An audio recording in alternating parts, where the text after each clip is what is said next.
I am Daniel Lucas, and welcome to Book 101 Review. Book 101 is all about the books that I read for the last 40 years, and today I have my special guest. She is the author of the book You Can't Eat Love. Oh my goodness, no other than Miss Leslie Lindsay Davis. Hello, Daniel. I'm so excited to be here and I get to talk about my favorite book. It is my Yes. first book, but it's still my favorite book. Oh. And the reason I believe that it's my favorite book is it's about the journey that I went on to learn to love myself and change my relationship with food. And as a result, I was able to not only lose, but keep off 100 pounds. Nice. So, Miss Leslie, what inspired you to become an author? People kept saying you should write a book. And like so many other people, when the world was shut down, you have all these thoughts and ideas that are running through your head, and you're listening to podcasts and all these different things. And I heard a podcast that said, you can write a book. And I said, why not? Why not? Yes. and, and so I did. And then I published it. But as I sit here today, I wish that I would have known what the road was going to be before I ever wrote the book, because I realized that I would have done things a little bit differently. But you know what? A journey is a journey, and oftentimes we have the destination in mind, but we take little side trips and we kind of get lost. But you know what? That's all right. That's all right. Bottom line, I published that book in January of 2021. And here we sit at the end of 2024, and I have published, I think I'm at 15 or 18 books now. Wow. Miss Leslie Lindsay Davis, thank you so much for sharing your talents with the world. How do you come up with the ideas of your first book, You Can't Eat Love? Well, the true story of even the title of the book is about 40 years ago now. Our mother died, and I struggled with dealing with that grief process. I never grieved her loss. So, as a consequence, Mother's Day was very, very difficult for me. And my youngest sister had commented that she made a pie that had been in our family for years. She would make a pie in honor of our mother. And I thought, this one particular year, I thought, well, why not? And so I made the pie. And on the Monday after Mother's Day, I was going to have a slice of the pie for breakfast. Now, anybody that wants to get upset about that, pie has eggs and milk and all kinds of other good things for you. So, pie qualifies as breakfast food. As I was eating the pie, these thoughts started running through my head. And I grabbed a pen and I grabbed some paper and I started writing what became the first three or four paragraphs of the book. But that didn't happen for a couple of years. But in the process, what I realized in my writing was that the love was in the memories. The love was not in the food. You can't eat love. And as I said, I set those words aside for a couple of years. The pandemic hit. Those words kept coming back to me. And I said, why not write this book based on what I discovered about learning to love myself and changing my relationship with food? Because so many people out there, like me, ate their emotions instead of feeling their emotions. And if we can learn to love ourselves, then we are no longer eating our emotions. We are experiencing our emotions, and we are experiencing a more full and complete life. Definitely agreed. So how do you can you describe your typical writing routine? My typical writing routine is I make dates with myself. I have them in my Google Calendar, I have them in my paper calendar, and I have reminders set that go off about 30 minutes prior to my time that I've set aside. Usually, I like to start about quarter till 7 or 7 o'clock, and then I set a timer for 45 minutes and I write until the timer goes off. Now, if the words are really, really flowing when that timer goes off, I simply shut the timer off and just continue writing until the words stop. Yes. Also, I've discovered that as I move forward through my writing, all of a sudden the words start just pouring in. It's as if you're you're trying to chisel through a dam, and it reaches a point where the force of the water behind the dam simply takes the dam away. And when I get to that point, when the words are hollering to be put onto the paper, I will still have my time that I set aside, but I will also, as soon as the words start pouring out, I will run to my computer and get those words down onto the paper before I lose them. Yes. Do you outline your books before writing, or do you Oh write my gosh. organically? What I learned to do, and this is the process that I teach other people, I do what a friend of mine calls write, rip, slam. You Yes. take a stack of post-it notes and a pen or a Sharpie, and you stand in front of your kitchen counter and you set a timer for 10 minutes and you start writing one idea per post-it note, throw it down on the counter. And then when the timer goes off at the end of that 10 minutes, you will have a stack of post-it notes. Then I take those post-it notes and I spread them out so that I can see each and every post-it note. Then I start picking up the ideas that are similar and make stacks. Then I take those stacks and I look at them, and usually the stack is related to one central idea. And I'll write that central idea on top of the stack. And then I organize my stacks into an order that makes some kind of sense. And I've just created my outline in a very painless manner. And I then take those post it notes that are neatly stacked and I go to my computer and I sit down and start putting the outline into the computer, print that out so that I've got it in my hands and I can see it. And then the outline is always next to me. Now, the other thing that I do, even though I've got all those ideas that fall under that central idea, I will take like 3 or 4 minutes and focusing on that one central idea. I will do the same thing again because I want to make certain that I have left absolutely every stone turned over.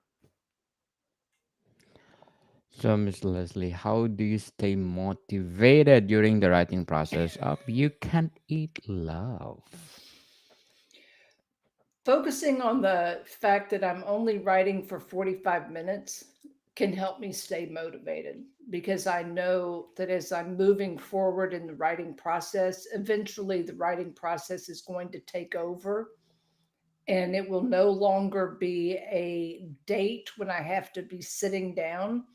It will then become the words start flowing and they're talking and they're coming out so fast that I can't type fast enough or write fast enough if I'm not near a computer. So I know that eventually there will be a point in the process where the story, the words take over and it's no longer a chore. So, You Can't Eat Love, is this a novel or academic? It's more of a self help book. And the way that I wrote it is very conversational. I've had multiple readers reach out to me and tell me it's as if I'm sitting right there having a conversation with them. And that was what I wanted. I wanted the reader to feel as if we were sitting in a coffee shop, sharing our favorite beverage, and simply having a conversation. I've also had readers tell me that even after a year after they read the book, my words still echo in their mind. So the book is not really your typical self help book because I use all these crazy stories and ideas and things to help people to understand how amazing they already are, but also to help them to rewrite the scripts and the beliefs that they have running in their head. So how did you uh make this book relatable and memorable? I was talking to the person that I used to be, and had realized that there were a whole lot of other people just like me out in the world. And all I needed to do was make sure that I remained true to myself, true to my voice, true to my crazy stories, crazy ideas. And if I did that, then the other Leslies out there in the world would hear and would understand and would remember, and their life would be changed. So how did you ensure that your stories remain consistent throughout the book? Going back to my outlining process, it kept me focused on the central theme that I had running through the story, which was life is a journey. Just like in traffic jams, that kept me focused to make certain that I was always referring back to the central idea, which was you can't eat love, but that life is a journey. And we do hit traffic jams, we do run into traffic jams, right? And to remember that just like in your car, when you hit a traffic jam, you don't park your car, you don't get out, and you don't walk home. So having that outline and constantly working with that outline sitting next to me and understanding that this was my guidepost, my roadmap, that helped me to make certain that I was constantly weaving the same story through the entire book. So what's your favorite chapter that you want to share to us? I think that my favorite chapter is No Regrets because, well, actually, no, let me take that back. The No Duh Zone. That's my favorite chapter because what that refers to is how many times we say that we shoulda, we coulda, or we woulda. And those words are not helpful. They set off that shaming, that blaming, that authoritarian, that rule, and all those things inside of us that we rebel against. So when you enter the no duh zone, there are no shoulds, there are no woulds, there are no coulds. It's all about choice. I have the ability to make a choice, and there are only three choices. There are good choices, great choices, and not so good choices. So when you enter the no duh zone, you start looking at everything as being a choice and not a mandate. Yes, I totally agree. So how did you handle writer's block when you're writing You Can't Eat Love? To be honest, I never had writer's block with You Can't Eat Love. It was as if, the story was just trying to be written. It needed to be written. I will say that I hope I would like to try to do a second edition of the book and get that out by January of 2025. If that's going to happen, I don't know. Because I've learned so much, not just from myself, but I've learned so much from the readers who are reading the book that I would like to get that done. But at this moment, life isn't allowing me to get it done. But you know what? That's okay. That is okay. So, Miss Leslie, what do you think makes You Can't Eat Love compelling and engaging? Based on what my readers have told me, what makes it compelling and engaging is that it is relatable. I can't tell you how many times readers have come back and said, "How did you know what I was thinking?" I also weave a lot of humor in there. I do not use any kind of shaming language or anything like that. Not just myself, not just my opinion, but like I said, based on the readers and what they tell me, and when they reach out to me and say, "Oh my gosh, I've struggled with this for so long," and reading your words and hearing what you're saying to me has made up for years of therapy. I now understand what I can do, and they're soaring as a consequence of what I'm saying.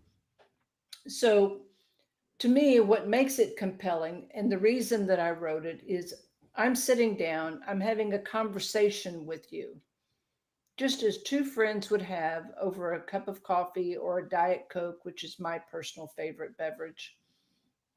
And I'm not telling you that you have to do anything, but I'm helping you to discover the power that you have within yourself. But all along and all through the book, I'm letting you know that I believe in you. I believe in you, and I will continue to believe in you until you're able to believe in yourself. Have you ever had to rewrite You Can't Eat Love because you don't like the idea? Well, a couple of years ago, somebody wrote a review that talked about the grammar and some other things. And so I had been considering making some adjustments on the book. So I took that opportunity, I took that review as a spark. And I went through the book and I made some tweaks and made some adjustments because, just like with anything, as you do it, you learn. And as you learn, you can improve. And Yes. so I went through and made some minor improvements to the book, but also I added in at the very, very beginning a note specifically addressed to that specific person who had written that specific review, that all grammatical errors are intentional, so that any other reader would understand that when I'm speaking to them, as I would be speaking to you right now, we don't always worry about perfect grammar. The book is well edited, it is very well edited, but there are pieces where it's my voice, my words, just as if I were speaking to you. And so sometimes those are not grammatically correct. Yes. So, Miss Leslie, how do you manage the pacing of You Can't Eat Love? How do I manage the pacing of it? Yes. I don't know that I was really worried or concerned about the pacing. What I was more concerned about was the reader discovering what an amazing person they were. Mm, And so I constantly kept that at the front of my mind as I was writing it.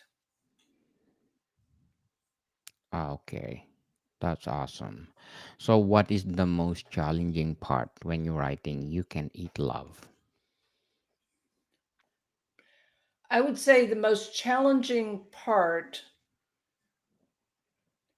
was writing the end of it, to make certain that I had answered the reader's questions, and that when the reader closed the book, they felt satisfied. Very well said. Very well said, Miss Leslie. And can you share a lesson you've learned from writing You Can Eat Love? The biggest lesson that I learned from writing You Can't Eat Love is the writing is the easy part. It's when you hit publish that the real work begins.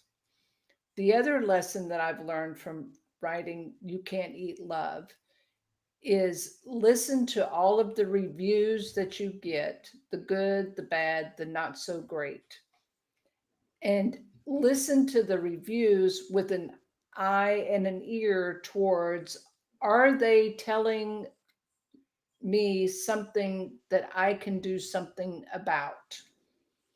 And if the answer is no, well, then simply release that review. If the answer is yes, then consider making some adjustments.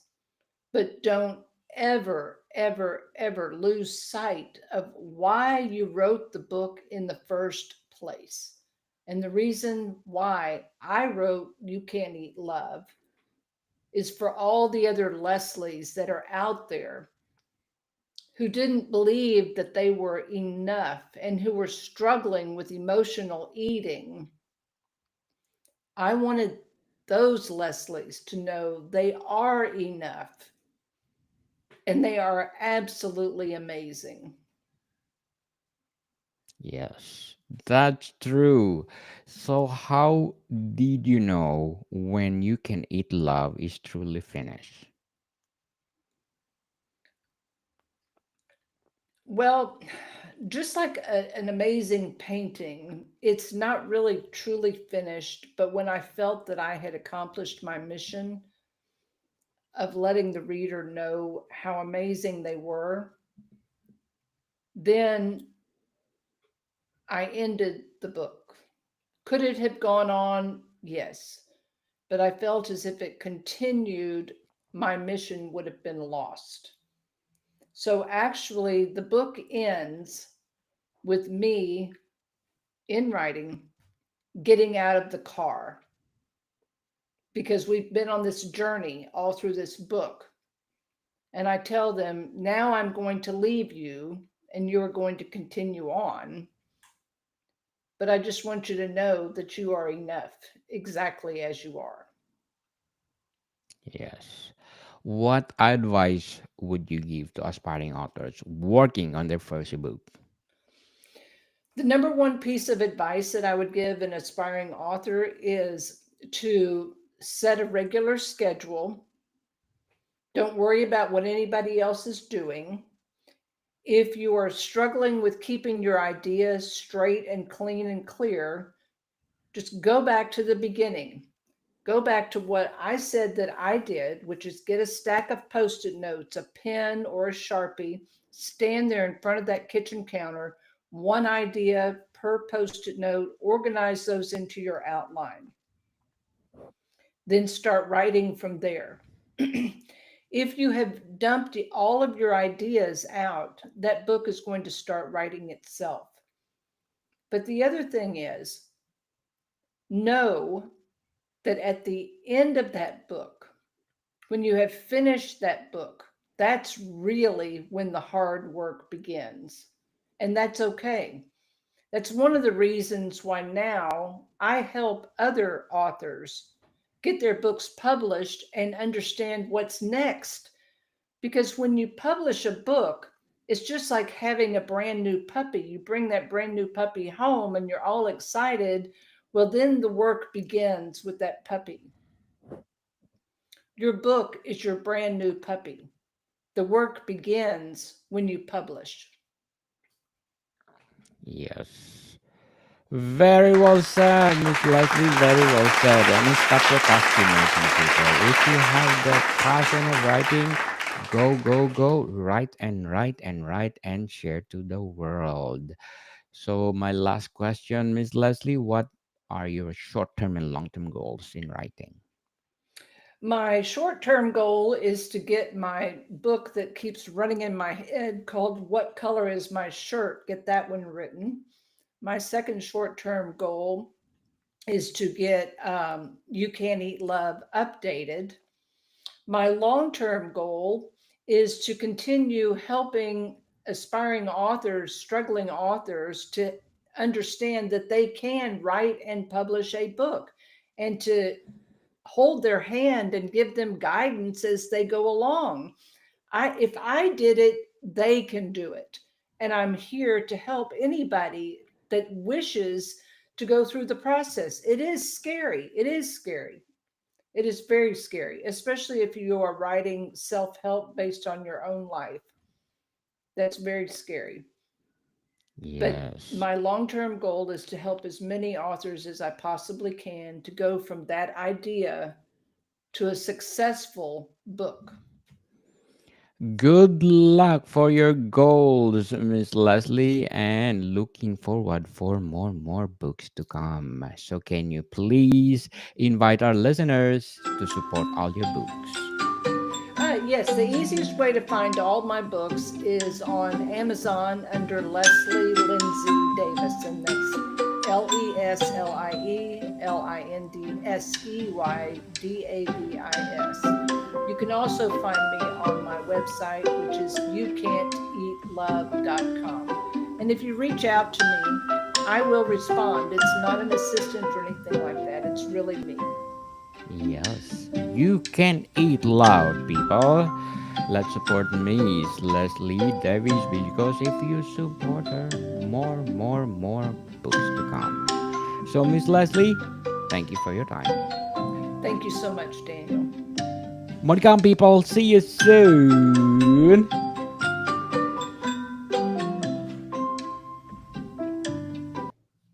Miss Leslie, I'm inviting you again next week if you are